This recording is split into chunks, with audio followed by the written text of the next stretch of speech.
আসসালামু আলাইকুম দেশবাসীরা, সবাইকে আমি আবারও ফেসবুক লাইভে এনে ফেসবুকে আমি ভিডিও একটা করতেছি।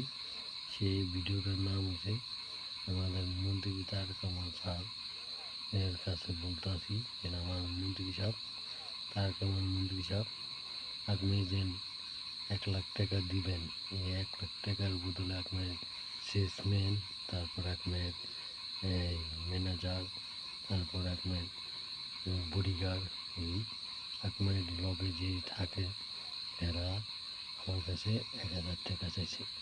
এই 1,000 টাকা যে চাইছে এরা অতি শীঘ্রই আপনারা চাকরিতে বহিষ্কার করুন।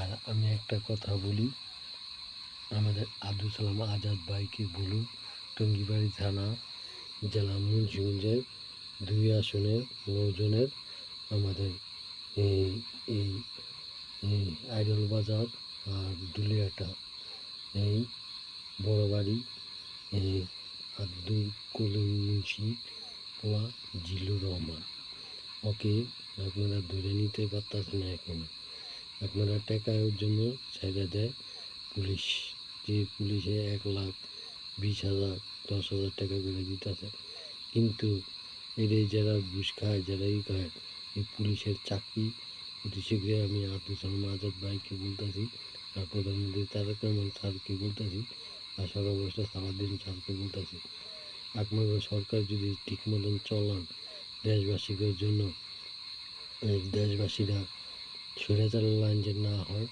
স্বৈরাচারের লাইন পুলিশগুলো না হয়, আর স্বৈরাচারের লাইন যে না হয়, এই ঘুষ যে না খায়, আমি একটা অনুরোধ করলাম, আপনাকে অনুরোধ করলাম যেন আপনি অতি শীঘ্রই যারা ঘুষ খায়, যারা 1,20,000 10,000 করে খায়, এই বাবা, তারপরে গাঞ্জা হিরণ, যে যারা জুয়া খেলে এবার ধরে নিয়ে সাইডা দেয়, এটা ঠিক না।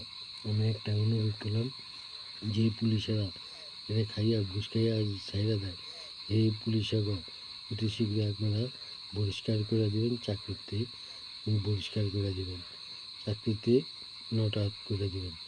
আমরা জনগণের দেশবাসীরা চাই, আমরা স্বৈরাচারের লাইনি পুলিশ বাহিনী দেখতে চাই না। আমরা নতুন বাংলাদেশ দেখতে চাই।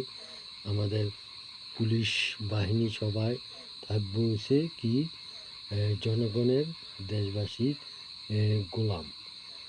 পুলিশ বাহিনী জনগণের যা করব, দেশবাসীরা যা করব সেটা শুনতে হবে।